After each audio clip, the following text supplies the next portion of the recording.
When I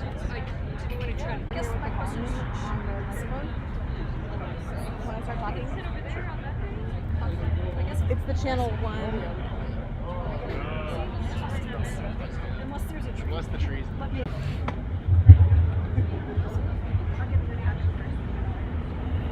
We have a great show for you tonight. But first I'll just give a quick little introduction. SpaceDrafts is part, and so here we operate as SpaceDrafts under at 7 p.m. at Borderlands Brewing on the third Tuesday of every month. So tonight we will have one talk by Dr. Chris Impey, and then we'll have a 20-minute intermission, and then we will have the first ever SpaceDrafts pub trivia game. Woo! So I will give more details about that when Professor Impey is done. I will encourage you to, let's see, what else do you have to say? We have stickers for sale, $2 for a sticker. That helps support us and enables us to buy more merchandise to sell. And I can now officially announce that we have pint glasses in production. Woo! May hopefully have them next month, but they are in production. I am officially announcing. So look forward to that. Is nestled by the peaceful train tracks, which means that periodically we may have a train interrupt our lovely show. So when that happens, we like to give a... There's this one genetic variant of a gene that appears in all of us, which when that variant is present, humans migrate a long way. That same gene in modern humans is correlated with ADHD, with sort of risk-taking behavior, jumping out of planes, free base, base jumping, and so on. So there's a genetic basis for curiosity, for exploration. I mean, that's trivializing it at some level, of course, but I don't think it's worth stating that we're built to explore. That's what we do, and we do it even when we don't need to. So, where have we gone so far? Space travel is dangerous. To give, whoops, that went very fast. To give a little context, this video, this is pretty horrific stuff, so I'll skip over it quickly. This is 1960. This is a real video of a Russian rocket that exploded on the launch pad and killed an estimated 150 people. It was covered up by the Soviets for 3 decades. We never knew about this. It was a horrible accident. There's been a few. It's dangerous stuff. The field marshal who was in charge of this launch facility could only identify by the half-melted match near the launch pad. There was no body there. So this is hard stuff, and this is not the only occurrence. Actually, the Chinese had a Long March rocket that went off course about 3 decades ago, in the early 90s, and possibly killed 300 or 400 villagers. Again, they covered it up, so we don't know. So these are accidents associated with space travel, and they're pretty substantial. We did go to the moon, however. It did happen. Now, I know not everyone believes it. Gallup polls show that 9% of Americans think it was a fake, think it was a fraud. As an educator, I'm torn. Part of me thinks, part of me is really super annoyed, because whether you like Apollo or not, it was an incredible technological achievement with computers that were the size of a family home instead of the things we hold in our hands. With really simple technology, we did an incredibly difficult thing. And to deny that is really perverse. On the other hand, if you made a list of the batshit crazy things that 9% of Americans believe, the grassy knoll, Elvis I saw in the Walmart last weekend, then it's just in there with all that other stuff, so why get all bent out of shape? Well, I do get bent out of shape, and I'm an educator. It pisses me off. So we did go to the moon, but it was a long time ago. Most Americans were not born when we went to the moon. It's a distant cultural vestige. It's not a memory. And so you could legitimately wonder, have we ever been there? Okay, well, let's not say that, but, where have we gone in space? What's happening in space? So I'll ask a couple of questions. We'll get warmed up here with some little trivia. So let's see how many people have been in space. Your choices are 100, 200, 400, 600, or 1,000. So we'll just do hands. How many say it's 100? 200. Few. 400. Quite a few more. 600. A few more. 1,000. So you're kind of scattered. You're kind of all over the place. guys. You're just all over the place. Well, that's fine. It's hard to know. The number is close to 600, just a little over 600, in half a century or so. For perspective, 10 times as many people have stood on top of Mount Everest. So that's not as exclusive a club. The Space Traveling Club is still pretty exclusive. Okay, here's another question. We think it's dangerous. How many people have died in space? Your choices are 1, 3, 10, 30, or 100. How many think it's 1? Nobody. You're too smart to say that. 3. You? 10? Significantly more? 30? More, maybe about the same. And 100? Nobody. So you know that a lot of people haven't died. The actual answer, this is kind of a trick question. The actual answer is 3. In space. And just for that context with mountaineering and other things we do, the death rate above 6,000 meters in the Himalayas is 10%. So 3 out of 600 sounds pretty good, doesn't it? That is, the technicality of that is 3 in space. These are Soyuz astronauts whose capsule depressurized as they were coming down, and they asphyxiated, and they were dead when they landed. We know 2 shuttles were lost, but they were not in space. One was still near the Earth going up, and the other was coming in and near the Earth. And there were other people died, the 3 Apollo 1 astronauts in a launch pad fire. So the total number of astronauts or space travelers who've died is about 30, but only 3 have actually died in space. That's just the way it goes. Now, whether that's dangerous or not, it's less dangerous than base jumping. It's more dangerous than many things, but it's not off-scale dangerous. And what's the state of space? Well, I just sort of summarized it. Only 600 people have done this amazing thing in half a century. And for most of that history, it was the work of 2 superpowers in a geopolitical pissing contest. That's a very artificial history, driven by military aspirations, by fear of the other superpower. It's not very noble. It's not about exploration. It's not about our future in space and going beyond the Earth and forming new utopian societies on the Moon or Mars. There's nothing very shiny about it. But you take what you get, and maybe the future will be different. But it's the early stages. The historical perspective is it's a young thing. And for people who ding NASA, here's NASA's budget in real dollar terms. You don't need to see the scale to realize that the Apollo years were anomalous. Nearly 5% of GDP was spent on NASA in 1964 to do the Apollo program. Their budget was already in reverse by the time the astronauts landed on the Moon. The last 3 Apollo missions were canceled. The Vietnam War was starting to cost a shitload of money, and Johnson couldn't spend money on NASA. So NASA's budget has been in reverse, but a little more discouraging for people who like space science is that since in the last 20 years its budget has gone down by a factor of 2 in real terms, from 1 to 0.5% of GDP. When the public is asked, what percent of your tax dollars spent on NASA? They say 3 cents, 5 cents, 10 cents of every dollar. It's less than 0.5 cent. So it's not really sucking up all the federal budget by any means. And of course, NASA gets in the news for often the wrong reason, because something blew up or they want more money. So NASA does sometimes have a PR problem. Meanwhile, in China, again, you can't see the details here, but the increasing density of tick marks shows that China is in ascendant space power. They have increased their space program at the rate of their economy, which is doubling a budget every 4 years compared to what I just showed you for NASA. They are building a space station. They are planning a moon base, a Mars base, and it would be foolish to doubt that they can do all of these things given what they're spending. More uncomfortably for many people, their space program is merged with the military-industrial complex and a lot of secrecy. The fear about weapons in space is real. NASA, by contrast, founded in 1959, Eisenhower, a general, as president, resisted his fellow generals who argued that NASA should be a military agency. He made it a civilian agency from the get-go with budgets that are transparent and provided by Congress. And I think that was a very good thing that he did. Meanwhile, you know what's happening. The private sector is booming. Last year was extraordinary. We were seeing headlines almost every few weeks. And so we've had billionaires. The early history of this is the billionaires who paid for a joyride on the Soyuz. And sort of we forget about that, but about just under a dozen billionaires paid $10, $20 million to go up on Soyuz to the space station for a while. Those were the first space tourists. And again, We sort of forget about them.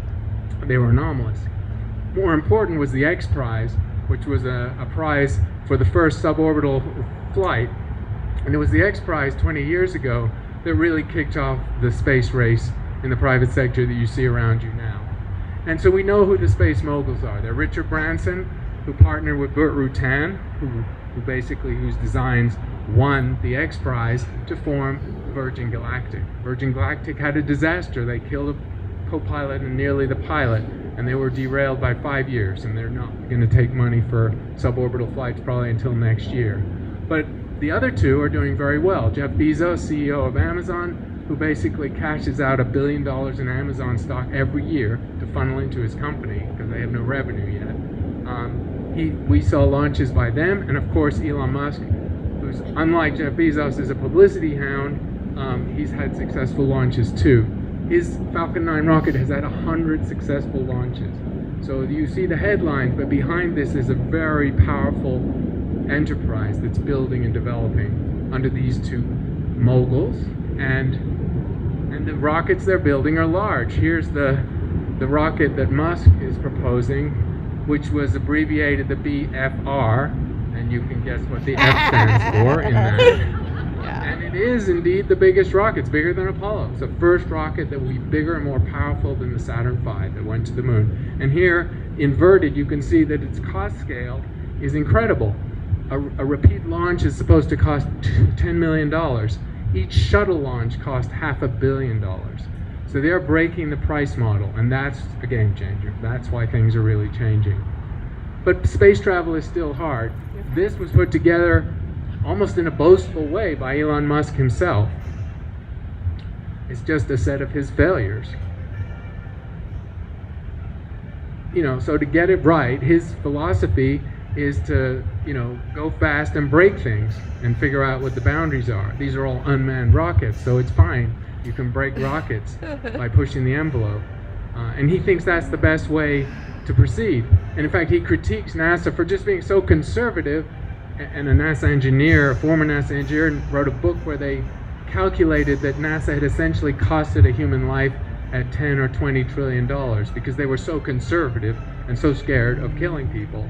And yet, of course, 14 people died in those 2 shuttle disasters. So it didn't immunize NASA from death anyway. So I don't know what the best way to go is. But obviously, at the end of this sequence of failures, because, Elon Musk is a masterful publicist, we have the extraordinary success of his first launch. We'll get to it here, where he lands his rocket. And the reusability of rockets is what changes everything. These are the same rockets. It's chemical fuel. The energy source is no different. There's no secret technology or secret sauce. But what there is very, very, very impressive engineering and a commitment to innovating, cycling the innovations quickly, and learning from your failures. And you've got to fail to learn, right? Failure can be a good thing in business and in some enterprises. But you can see a lot of problems along the way. So as we follow all these disasters, I think eventually we're going to get to a success. These are all in the last 5 or 6 years. So this enterprise, this activity, this new industry is moving exceptionally quickly. And here we get the success. There's a first reusable rocket.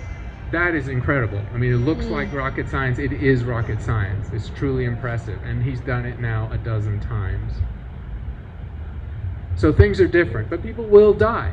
As I said, only 3 people have formally died in space. About 30 have died in the activity, and probably 500 or 600 have died on the ground in mishaps associated with rockets blowing up. So people will die. The curve that you can't quite see, but I'll tell you, it's the decrease in the civilian fatal rate per million passenger miles traveled in the first 50 years of civil aviation. So from the 1930s to year 2000, the death rate per million miles flown went down by a factor of 100 due to safety innovations. Commercial flight was quite dangerous in the 1920s and 30s. Nobody thinks about it now. And the people doing this think that space travel will follow the same arc of increasing safety, reliability, of learning how to do it, of initial, maybe some accidents, and some people die, and they've all signed waivers, so that's okay. And really, the government hasn't put a lid on it. The government could have squashed this in a regulatory way, and they chose not to. Sequentially, different administrations have chosen not to overregulate the private sector. Some may say it's underregulated, but they're able to experiment. They're able to fail. They're able to kill people if that's sometimes what happens. The economics are interesting because, as we know, it's driven by billionaires. Here are the number of billionaires in the world over time, making you all feel poor because you're not one of them. And there are over 2,000 billionaires in the world. That's a lot of billionaires. And some of the individuals have spent a lot of money. I just said Bezos cashes out $1 billion of stock every year. Elon Musk puts a similar amount of his personal fortune. And it's not a coincidence that the two space moguls and the two most successful companies, SpaceX and Blue Origins, are run by the two richest people on the planet, whose net worth in Forbes a month or so ago was near $200 billion. So they can do this. They can do anything. They can pour money into this. NASA's budget per year is $18 billion. So these people each could fund NASA for a decade, no questions asked. God. And I made a comparison between space and movies because we think it's going to be about tourism and entertainment initially. So here's a curve. I couldn't get this from NASA, so I used the source of all wisdom, Wikipedia. Here, over the whole history of space, from 1950 to today, is the average cost of a movie and to make one, and the average cost of a space mission of all kinds. And you'll see an interesting thing. The curves crossed about 8 years ago. The average movie now costs more than the average space mission by NASA or anyone else. Goodness. And if you want a point of particular comparison that I, as an astronomer, like, if you had $250 million burning a hole in your pocket, you could make a really cool movie by a famous director about life on an exomoon, Avatar, or you could launch the Kepler mission, which found hundreds of Earth-like planets for real. The science cost the same as the movie. Wow. Pretty good deal, right? Goodness. Science is a good deal. Oof. Last year was amazing. There were records set. We had the most private investment, 15 billion, the most successful launches, 133, the most people in space at one time, ever, 14. The oldest astronaut, William Shatner, of course. The youngest astronaut, Oliver Damon, whose ticket was paid. He didn't have to pay his way, but that's pretty interesting. Just all last year. And here's the pattern, again, over the whole history of the space program. These are the government launches: Soviet Union, United States, China, Ascendant, and this is the private sector. 2016 was the first year there were more private launches to Earth orbit than government launches. Game changer. Things are changing. This shows it even more dramatically. Last year, there were more successful orbital launches than any time in the history of space since Sputnik. And this is what they are projecting for the year we're in right now. This sucker is taking off, literally and metaphorically. And what's happening behind this is what Elon Musk has done. Elon Musk has reduced the cost per kilo. This is what this is. This is the cost to send a kilo into Earth orbit. It's the economic model. He's reduced that cost by a factor of 10 in a decade. This is a logarithmic scale. And the projection of this takes it to the point where literally anyone could go up. It already is gonna soon cost as much as a fancy cruise, and then it'll cost less than that. And really, people will be able to do it. It'll be limited by capacity of the launch vehicles, not by people's capacity to pay for it if they want to. That's really different. So let me wrap up soon with what's on the horizon. What's on the horizon is we're going to go to the moon. We're going to build a moon base. There's no rules about the moon. Nobody owns the moon. Nobody can own the moon. And so there's going to be commercial stuff going on. There's going to be billboards. It's not going to be pretty. It doesn't have to be pretty. You could launch a private rover and drive it over the sacred footprints of Neil Armstrong, and the American government couldn't do a thing about it because it's not owned by us or anyone, okay? It's not a national park. It's nothing. It's just the moon. Should be a national park. We're going to build a space elevator. Maybe not initially on the Earth, maybe on the moon. And that will change the economics entirely, because then using this Indian rope trick of a centrifugally supported cable into space, where you just use solar-powered lifters to take stuff up and down. You don't need rocket fuel at all to get into orbit. That would be incredible. And then we're going to mine asteroids. And the history of this is there's $10 or $20 trillion worth of precious metals in a half-kilometer sized asteroid, and about the same amount of rare earths, which are behind all the semiconductor industry's needs. So fortunes will be won, fortunes will mostly be lost, but people are going to mine asteroids. It's going to happen. Maybe not right away, but in a decade or so. And we're going to go to Mars too. And it'll be different on Mars. Mars has lower gravity. Humans will start looking different if we live and procreate on Mars and have different generations.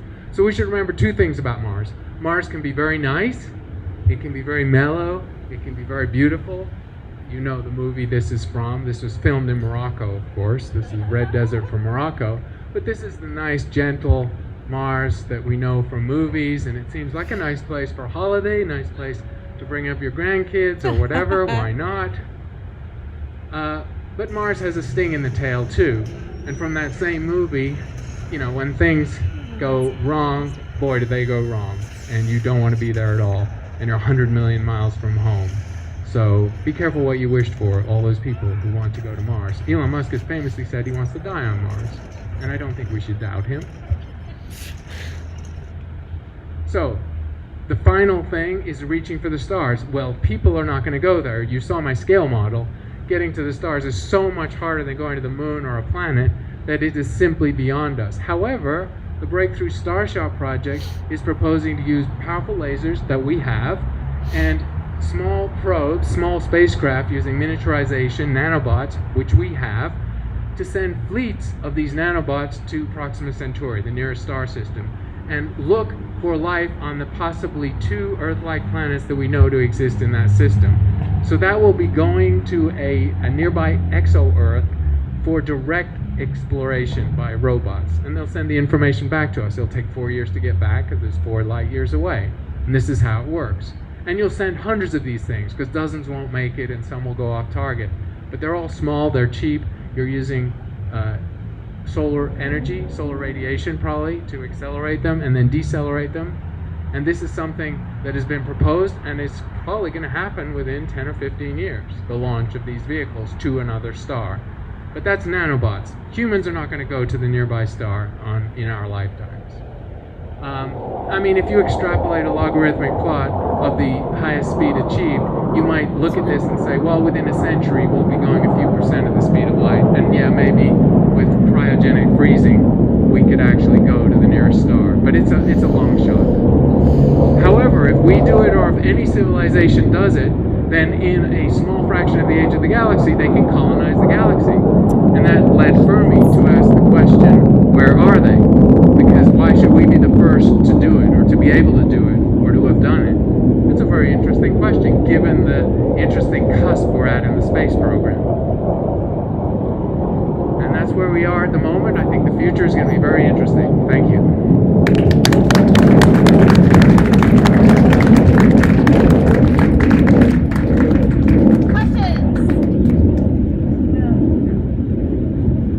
Questions? Sure. Have you done any research on space policy?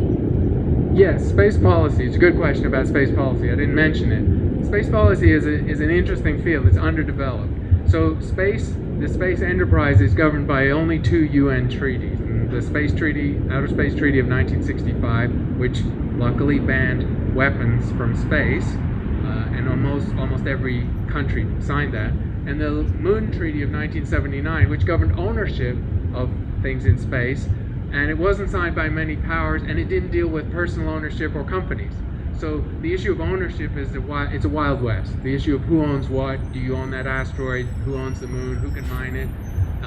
The issue of weapons in space is not fully resolved, even though we had that UN treaty, because people are nervous. What the Chinese are doing, what's the monitoring, what's the enforcement, and then more generally, space policy is a very interesting issue, because there is space law. We have a space law concentration at the University of Arizona, and there are probably a dozen universities around this country and others in Europe that are doing space law.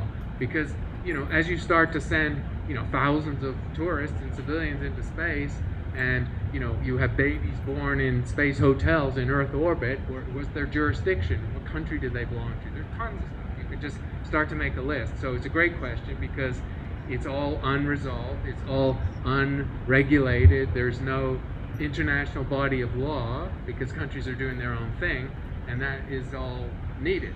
So it's an area I would say of great need. Yes. Any other questions? Yeah. What's the name of your book again? Oh, the name of my book is Beyond: Our Future in Space. A good book. It's like 4 years out of date, though. Wow, that's like ancient history now. But it has most of the private space stuff in it. Any other questions? Yes. Yes. China signed the Outer Space Treaty, but not the Moon Treaty. Neither did the U.S. sign the Moon Treaty. Essentially nobody, none of the major superpowers or space powers. You should also, just to keep in your head, the private sector is well publicized, but the number of countries that are playing in space has also grown. I'm sure you saw in the news, the Indians had a lunar rover. The Brazilians have a very active space program. The Japanese, United Arab Emirates, had a moon probe last year. You know, small but very rich country. So the number of countries that are playing in the game has gone up from a handful, or the 2 superpowers, to the 3 superpowers, plus like 10 other countries. So the whole thing is growing, basically. Yeah.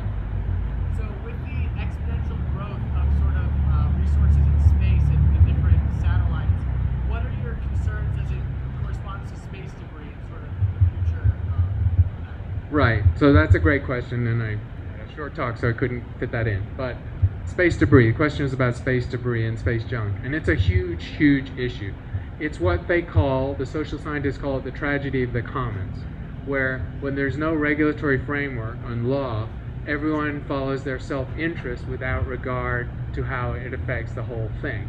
And basically every country is launching as many satellites as they can or they want, and occasionally blowing them up. Both the Chinese and the Russians have destroyed one of their own satellites. Okay, fine, they can do that, but at the cost of thousands of pieces of debris that have already created hazards for the space station, the astronauts. So it's extremely antisocial behavior, and there's no regulation on it. So the controls on space junk are poor to non-existent. Elon Musk is launching what in the end will be 40,000 small satellites to deliver. It's a noble thing. Well, he has a profit motive, so it's a quasi-noble thing, to deliver internet to Africa and places that don't have internet, because a lot of 2 billion people in the world don't have internet. We all have it, but there's places that don't, and they can do it by satellite now. And he's launching tens of thousands of satellites. Astronomers hate this because these are glinty, reflective objects that appear in all our deep images, truly unpleasant for astronomers, but also it's a lot of space junk. They're designed to deorbit naturally because they're in low Earth orbits, but a lot of the space junk is high enough up. And there's a paper written by, I forget his first name, it's called the Kessler scenario, after a NASA engineer whose last name was Kessler. And the Kessler scenario, back in the late 70s, very prescient, laid out the situation by which the amount of debris that's slowly colliding with itself and producing many, many more small pieces that collide and produce many, many small pieces. Context here, a piece of debris that's the size of the head of a pin traveling at 20,000 miles an hour can puncture the space station or any spacecraft. Kinetic energy is a bitch. So the context is that the Kessler scenario lays out at what point this exponentiates in an uncontrollable way, and you lose all control of the situation and end up with an enormous quantity of small fractionated space debris. It's not clear if we're on the edge of that scenario. We might be. The trouble is the remedies are really difficult. It's big. Space is big. Even though everything might be in a low Earth orbit, low Earth orbit extends for 100 miles up and down, and the Earth is, 25,000 miles around. If you work out the area, it's enormous, and this stuff is small. So people have thought of magnetic things, tractor beams, gravity. There's about 10 different technologies to try and mop up debris or capture it, but it only works for the biggest stuff. So I'm afraid I don't have a good news thing. I don't have a good news answer on this one. This one is a huge problem. And the tragedy of the commons is at least not being ignored. Everyone understands that no one will be able to do the space activity if somehow we don't get on top of the space junk issue. Last question. Last one? Okay, yeah.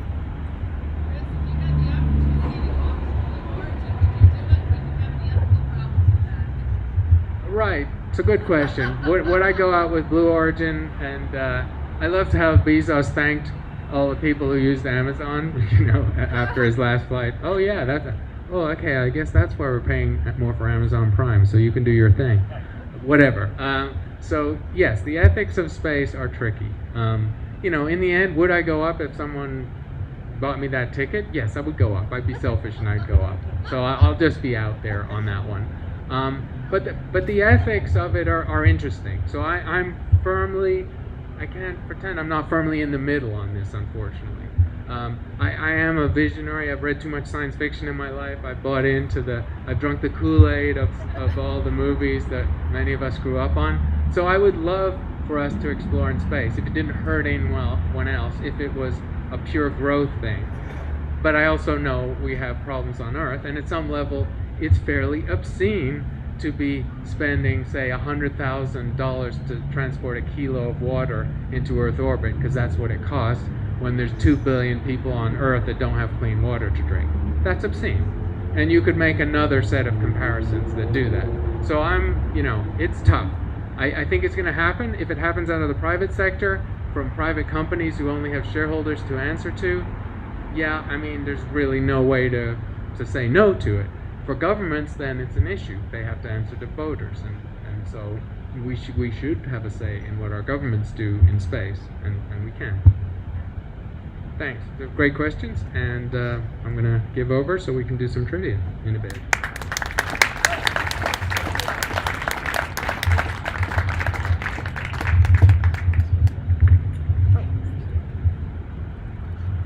Oh, Chris. Oh, shoot. Don't break the speakerphone. All right, thank you, Chris. That was really cool, really great. I learned a lot. Okay, so now we're going to transition into our period of intermission. During this time, we have trivia answer sheets up here at our table. So you are invited to come up and grab an answer sheet. You are invited to play as an individual, as a team. I don't care, whatever. It's free for all. We don't have rigid rules here with respect to that. So please, during intermission, come on up to our table. We also have stickers, $2 for a sticker. We also have a tip jar. And we also have our speakers hanging around. You can ask him more questions if you have more questions. And we will see you back here in 20 minutes. So what time is it now, Lily? 7:40, basically. 7:40, so we'll be back here at 8. All right?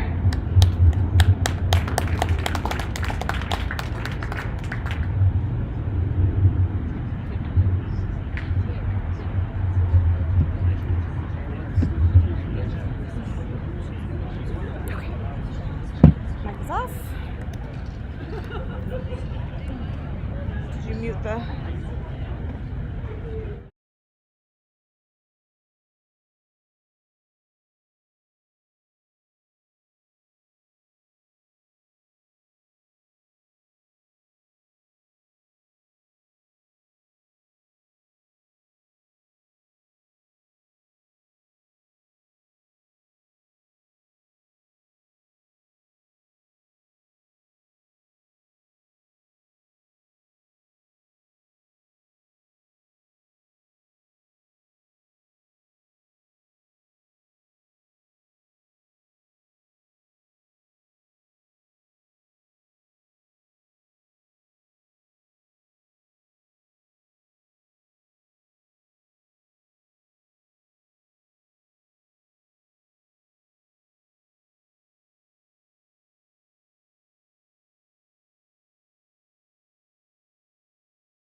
This way. Camera.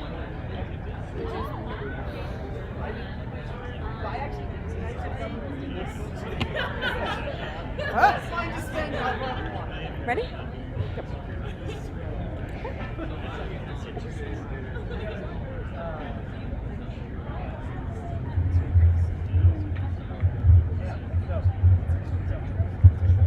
All right, everyone grab your seats and everyone get a answer sheet who is interested in playing.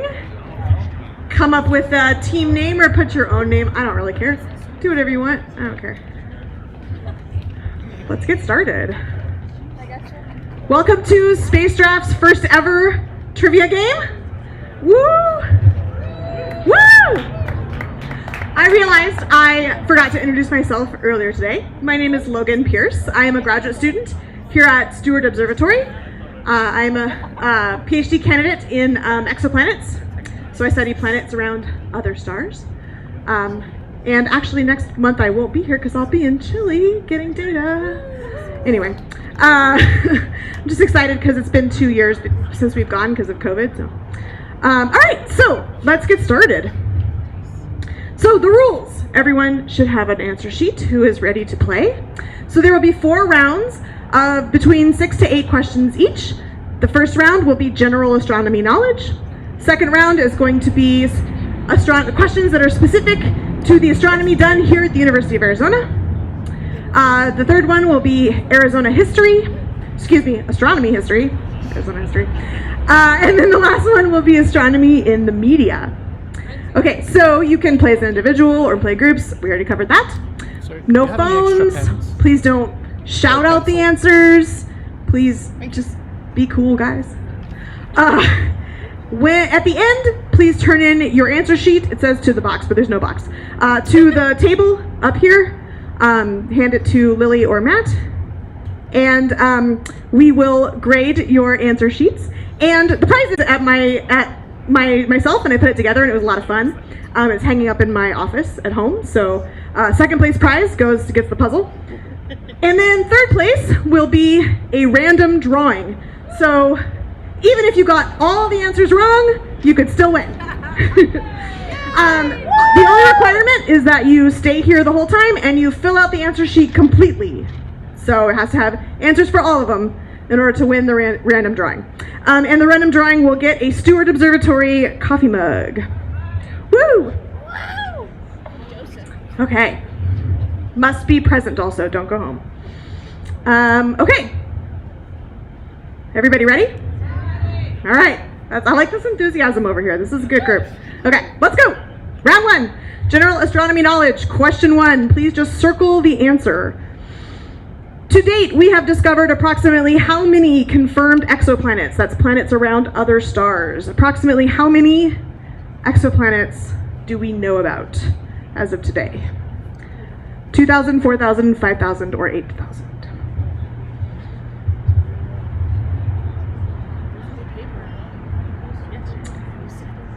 Question 2. A blank is the remaining core after a star evolves and dies. Is it a white dwarf, a brown dwarf, a dwarf planet, or a yellow dwarf?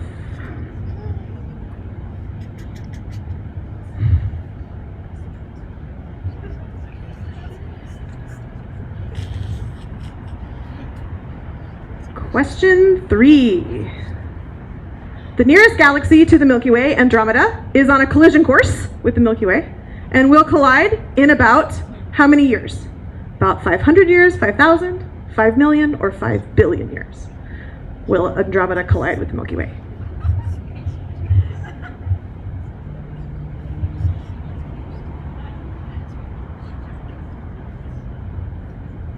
Question 4. Am I going too fast, too slow?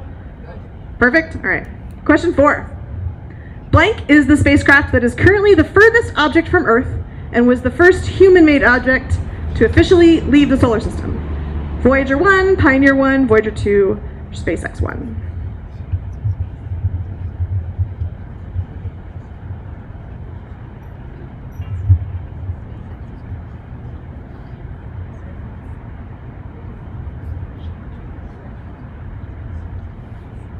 Question 5. Which of the following is not considered a dwarf planet in our solar system? Is it A, Ceres, shown here, B, Sedna, which is this is an artist illustration of Sedna, C, Pluto, shown here, or D, Titan? Which one is not considered a dwarf planet in our solar system?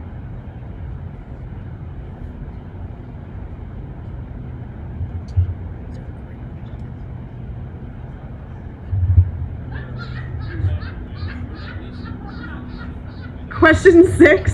This group's a lot of fun over here. Okay, question 6. Match the moon to, on your answer sheet, you should see a list of moons. So in the space next to the moon, put the planet that moon orbits. The planets may be used more than once or not at all. So, Triton, Charon, Enceladus, Phobos, Umbriel, Io, and Mimas. What is its host planet? Venus, Mars, Jupiter, Saturn, Uranus, Neptune, or Pluto?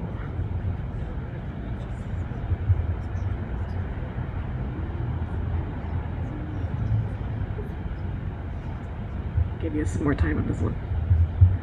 And these are going to be worth 1 point each.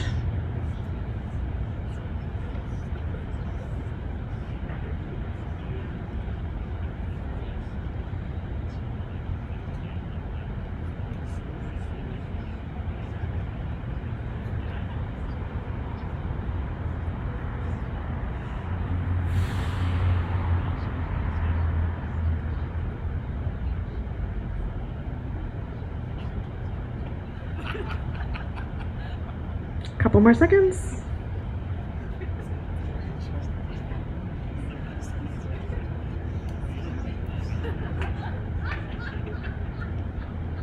Okay. How are we doing? Are we there? All right, got some strugglings.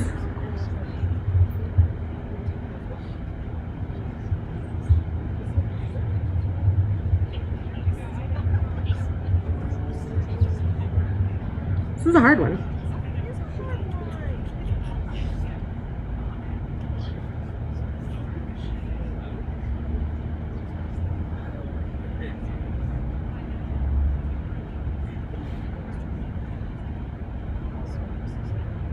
Thirty more seconds.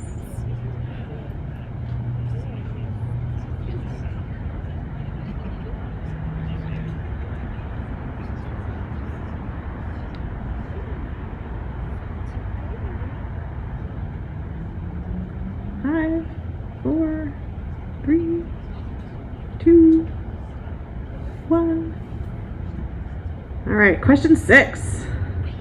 The Drake equation describes A, the laws governing how galaxies grow over time, B, how many civilizations within our galaxy we could expect to communicate with, C, how subatomic particles behave inside stars, or D, how many stars we can expect to find in our galaxy. This is the Drake equation shown here with the top part censored because that would give you the answer away. So here's the Drake equation pictured. So what does that equation describe?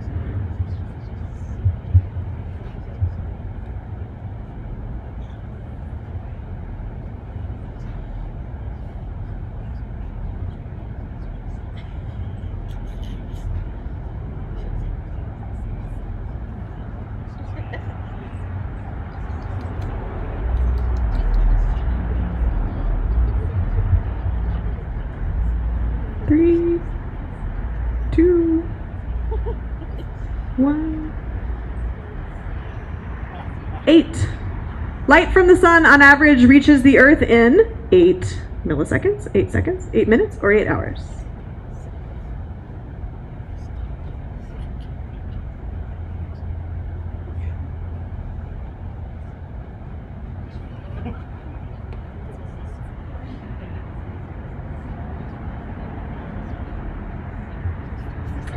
And that concludes round 1. Does anyone need me to repeat any of the questions for round 1? Does anyone want me to go back?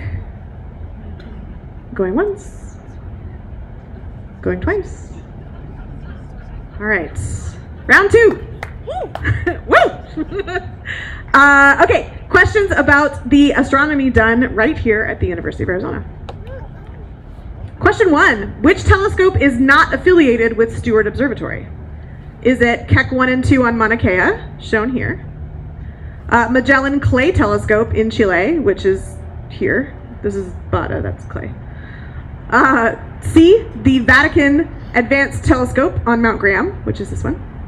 Or the Bach Telescope on Kitt Peak.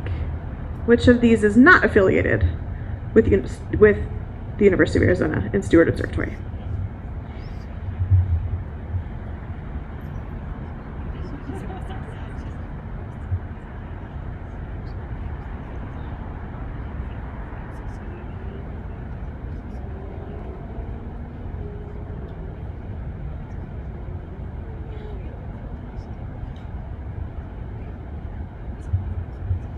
Okay, question 2. 2 of the 4 instruments on JWST were built here in the University of Arizona. Which 2 are they? So circle both of them. You will get the partial credit is allowed. Is it A, NIRCam, B, NIRSpec, C, MIRI, or D, NIRIS? Well, there's 2. There's 2 of them. So.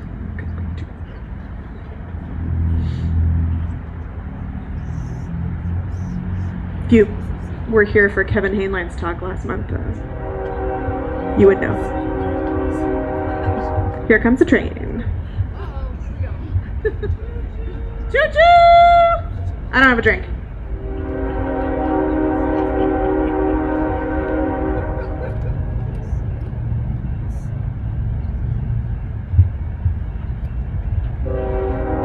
Shall I do question 3 before the train? Let's try it.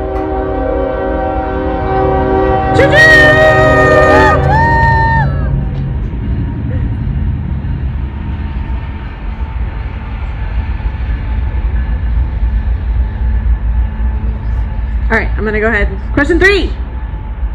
The Lunar Planetary Laboratory at UA, woo, some LPL lovers, was founded by Gerard Kuiper, who proposed the existence of a disk of small rocky and icy bodies, which we now call the Kuiper Belt.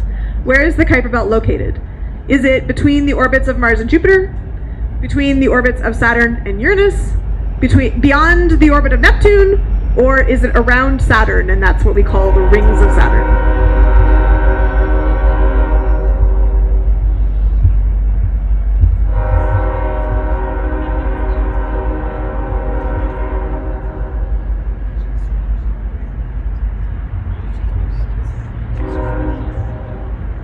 Question 4. I'm gonna try to talk loud. Let it go. It's the longest ever. So long. The Richard F. Karras Mirror Lab is a pioneer of mirror technology, and it produces some of the largest single mirrors in the world. It is located in a strange place on the UA campus. Where is the Mirror Lab? Is it located under the Steward Observatory building, under the football stadium, under the swimming facility, or under the main mall on campus? This is a picture of the Mirror Lab fabricating an 8-meter mirror. It's really cool.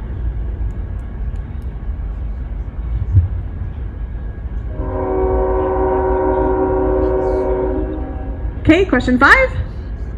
The MMT is now a 6.5 meter telescope on Mount Hopkins, but it used to be made up of 6 smaller mirrors. MMT doesn't really stand for anything now. But what did it used to stand for? A, it never stood for anything. B, is it the Maricopa Massive Telescope?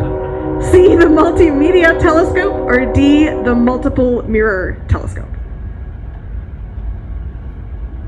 This is the old telescope, and this is what it looks like now, with a single mirror.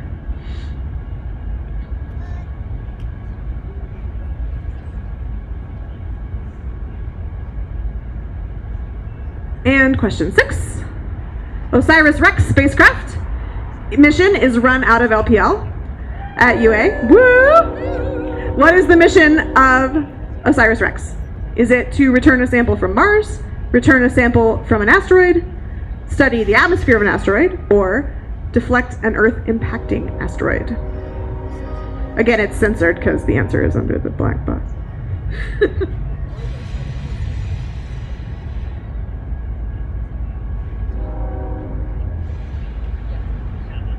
I think that's the last one for round 2. Does anyone need me to go back to any questions from round 2?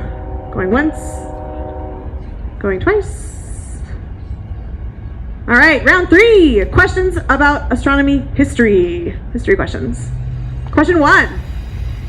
The golden record on Voyager 1 spacecraft was designed to communicate something about humanity to an alien civilization it might encounter along its journey. It was designed by, this is a picture of the golden record, it was designed by Carl Sagan and Ann Druyan, Carl Sagan and Neil deGrasse Tyson, Neil deGrasse Tyson and Mike Tyson, or Ann Druyan and Jocelyn Bell Burnell.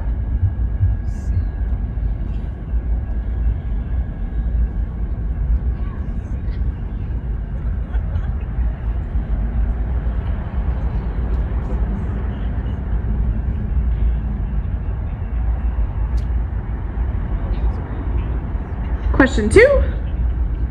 How many people have walked on the moon? 2, 8, 10, or 12?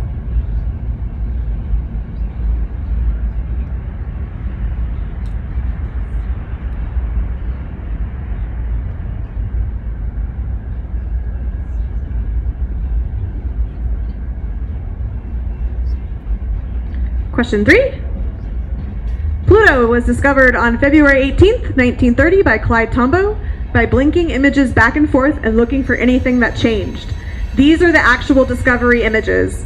I know they're kind of hard to see because it's pixelated up here, but there's a little dot here and there's a little dot, I think, here.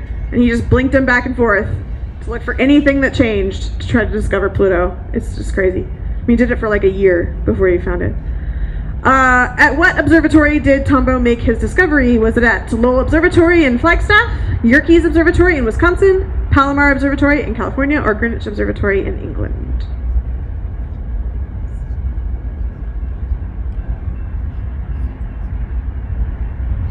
I'm really bummed that you can't, go back. I'm really bummed that you can't really, the tiniest change, it's wild that he was able to find it.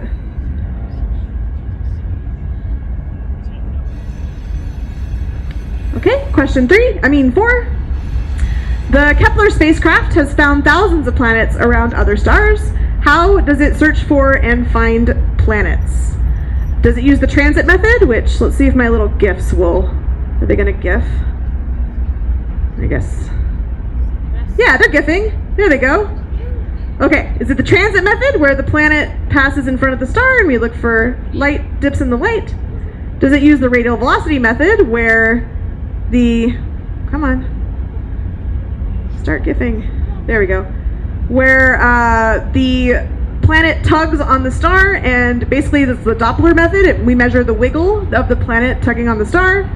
Is it direct imaging, so it takes an image, there's the direct imaging GIF, it takes images to look for the faint planet directly, or microlensing, which is this one, it looks for small increases in brightness as the planet's gravity bends and lenses the light of a distant star.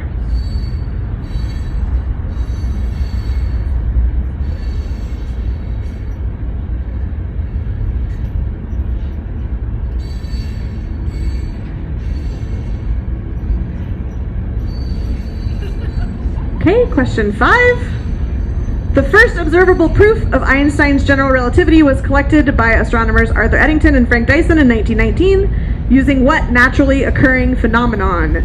Do they use waves in the ocean, radio waves from distant stars, the motion of the moon, or a total solar eclipse? This is lensing of a distant galaxy by these stars in the front. Cluster of stars here, so that's general relativity right there. Man, this train is loud. Fast.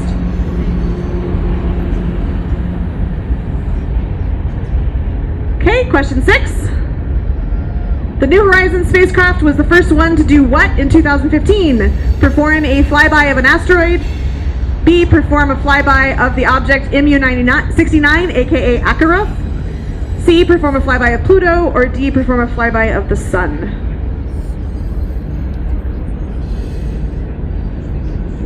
think that's it. Yeah, that's it for round 3. Does anyone need me to go back to any questions? Going once. Going twice. Yes. Number 2. Number 2. How many people have walked on the moon?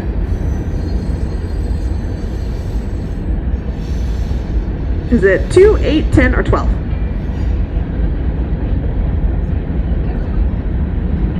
Anyone else?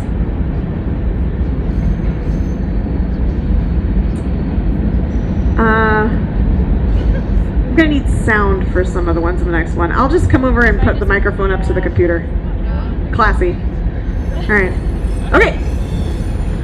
Ready for round 4? Oh, it's gotta go through my gifts. Okay. Number 5? Number 5. The first observable proof of Einstein's general relativity used what naturally occurring phenomenon?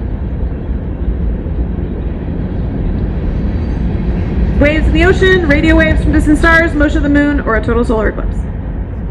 Oh, that train is finally gone. Goodness. 6? New Horizons was the first to do what in 2015? Fly by an asteroid, fly by Arrokoth, fly by Pluto, or fly by the sun?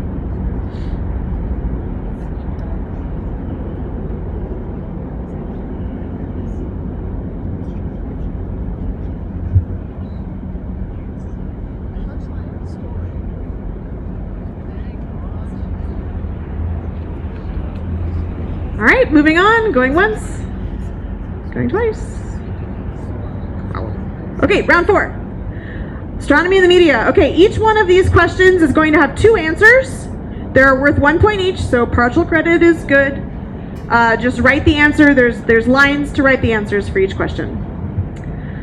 So, astronomy and the media. Question 1. Name the telescope and the movie of this iconic climax scene where Sean Bean dies yet again. What telescope did this climax scene take place in what movie? That's Pierce Brosnan, Sean Bean dying again.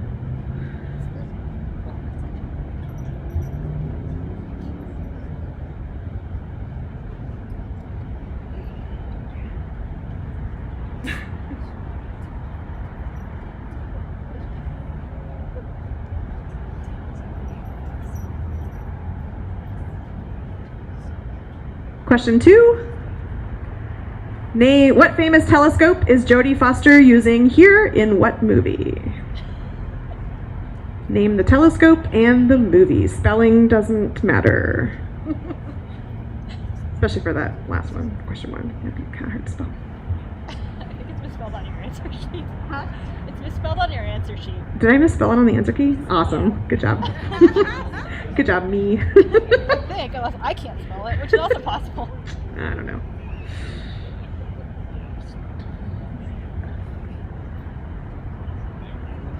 Okay, question 3.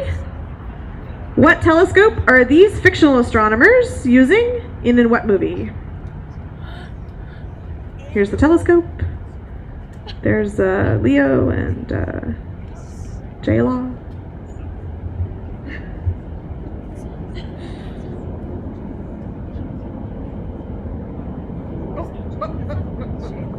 Apologies.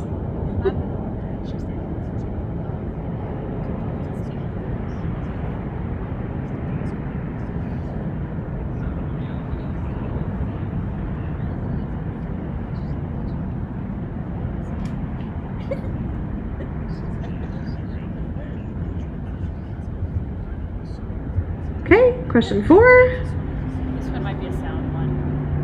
Oh, I know.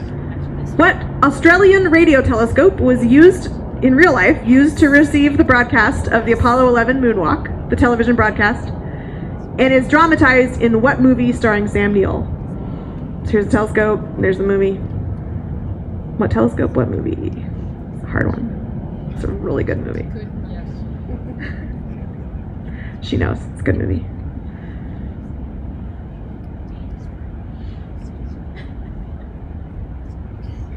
Okay, I'm gonna have to, the next one has sound, so I'm gonna have to go to my computer. Ugh. You might also have to turn the sound up. What? You might also have to turn the sound up. Yeah.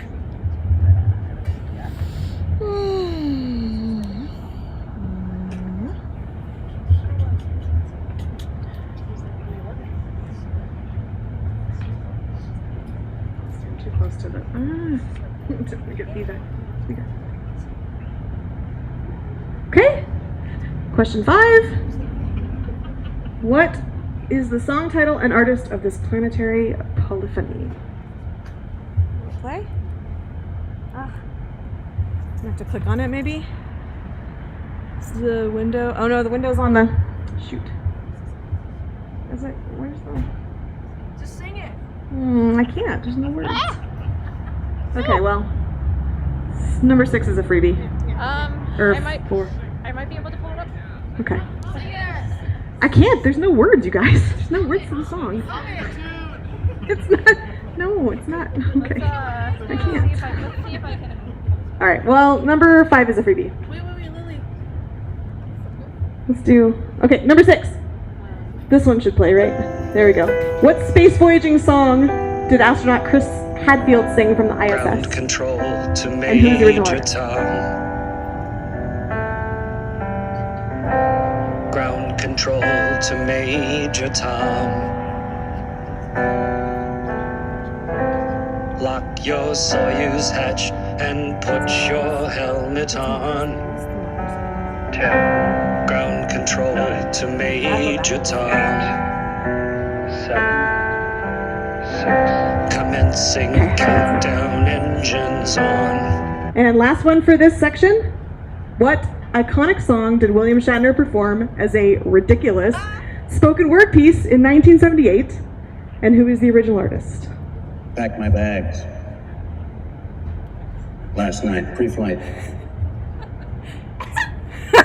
0 hour, That's the right response. 9 a.m. And I'm gonna be high. I love it. As a kite by then. So good. So funny.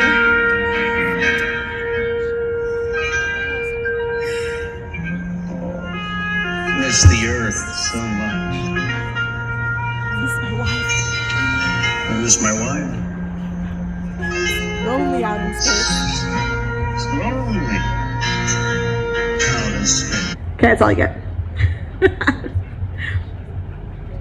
Lily might have number 5 called up. Do you have it? Okay. Here's question 5. No?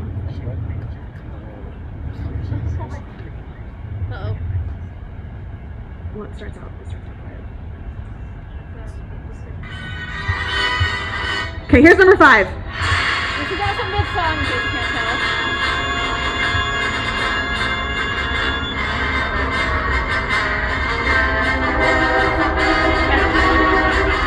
I can sing it.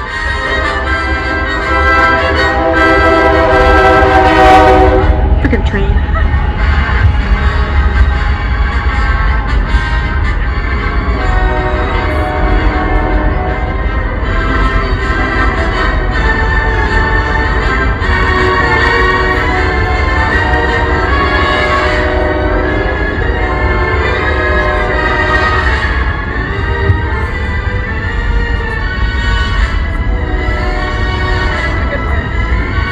Gotta get to the good part.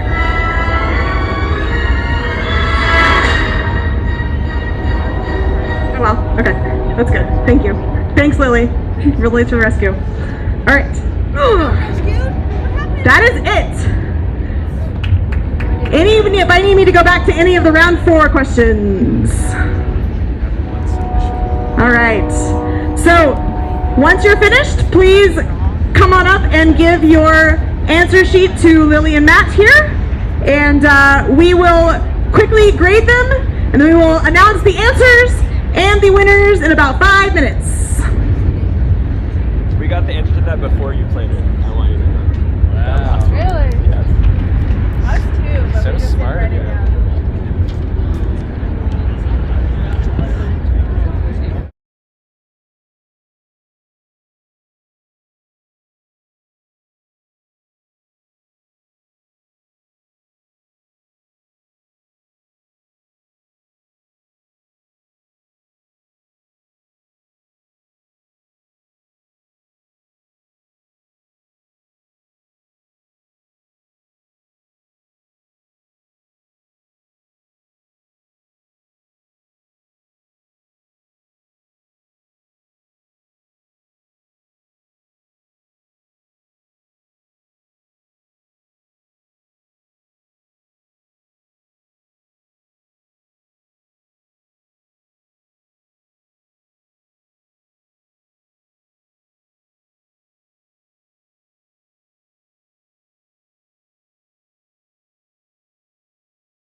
let's go through the answers first and then the winners. All right. Ugh. The moment you've all been waiting for. First, we will go through the answers, and then I will reveal the winners, and you can get your prizes. Okay. Back my Answers. Everybody ready? Woo! Sounds like a skunk. Okay. Round one. To date, we have discovered approximately 5,000 planets, exoplanets. A white dwarf is the core of a star that remains after a star dies. The nearest galaxy, Andromeda, will collide in 5 billion years. About. The Voyager 1 is the spacecraft that is currently the furthest man-made object in the solar system.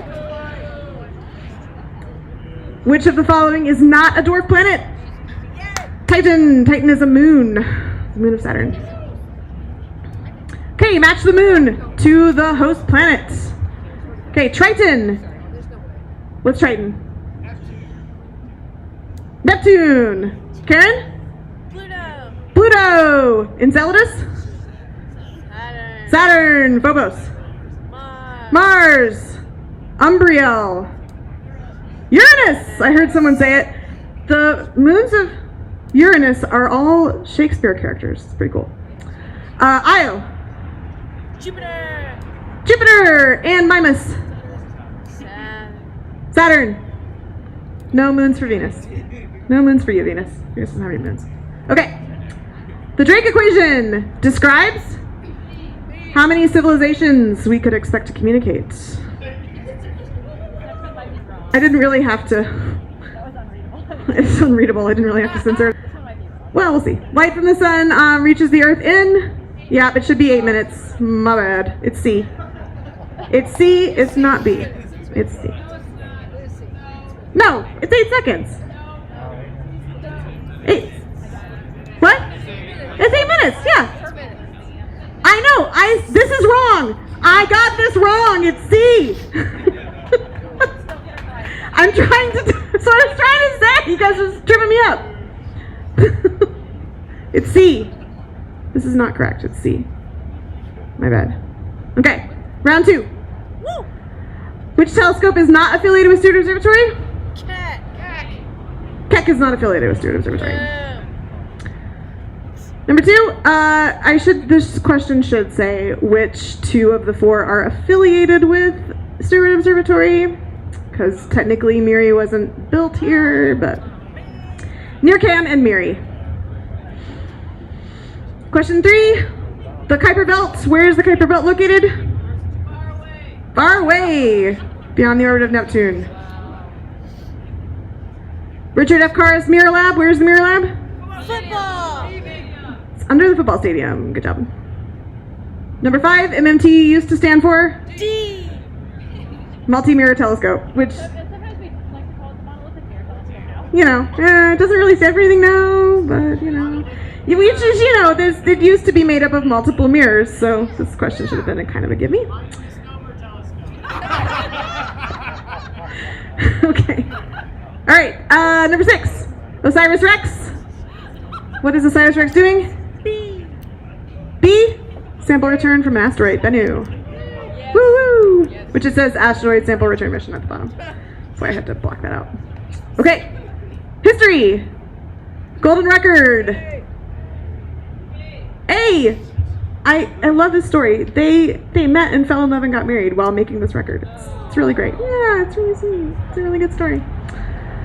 How many people walked on the moon? 12. 6 Apollo missions landed, and each had 2 crew on board the lander. It was in the top. Was it? He said, okay. Yeah, 12 people have walked on the moon. Should have been 14, but it was only 12. Pluto was discovered where? Lowell! If you've ever been to Lowell, you can't help but know this because they advertise it like crazy. They're really proud of Pluto up there. They should be. I mean, it's a hard discovery. Kepler spacecraft, how does it work? Transit. Oh my god, it's got to go through all the glyphs. There we go. Transits. A. looks for dips in the light curve of stars. First observable proof of general relativity was discovered through? What? Oh my goodness. No! You guys. Ah! Those are the randos. Okay.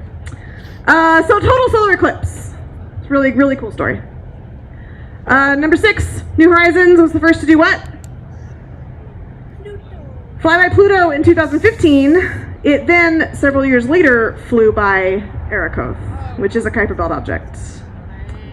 So a little tricky there. It did both B and C, but it did C first in 2015. Okay, question round 4. What was the telescope? Arecibo, and what's the movie? GoldenEye. A James Bond, classic James Bond movie from the 90s. Did I spell it? I did spell it wrong up there, didn't I? Yeah, I spelled it wrong. Cool. All right. What telescope? Very large array. And what's the movie? Contact. Good job. Okay, what's the telescope? I heard somebody say it. Subaru. This is the Subaru telescope. And what's the movie? Don't look up. Don't look up. Subaru telescope. Don't look up. That was a challenging one. Okay, what is the telescope? Some people got it right, so. Parkes. This is the Parkes telescope. And what's the movie? I think I saw like 1 or 2 people got this right.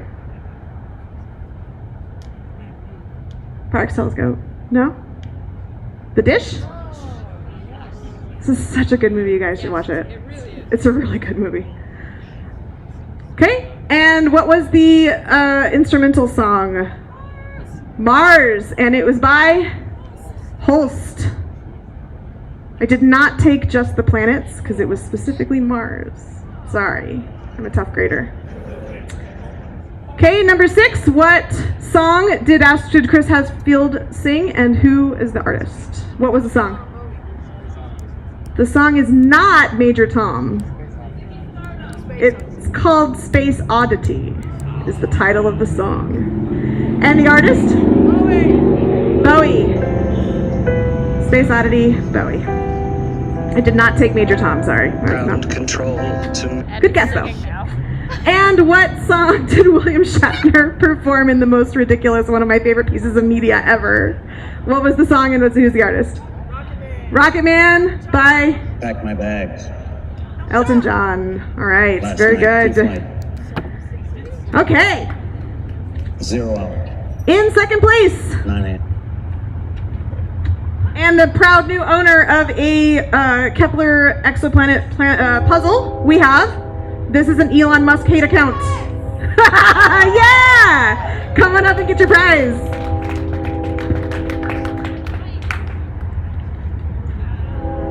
Nice job. Enjoy. All right, in first place, who can bring $25 back here to Borderlands at a future date? We have Generic Team 1. Yeah! Come on up and get your prize. Just in time for another train. Just in time for another train. So great. There you go. Enjoy. All right. And the last prize is going to go to a random drawing from this pile.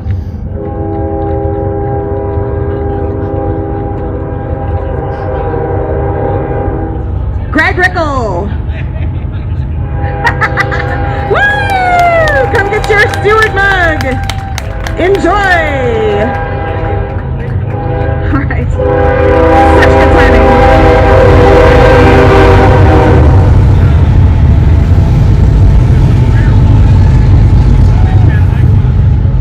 All right, so that is it for us for tonight. I hope you all had a good time. Please hit us up on Facebook and Twitter. You can get informed about all of our events. Don't forget, you can still buy stickers and tips up here as well. If you like what we're doing, your donations help us make more cool merch for the future. We will be back here again on the 3rd Tuesday of April with 2 more astronomy speakers. Please watch our Facebook and Twitter for those announcements, and have an excellent night.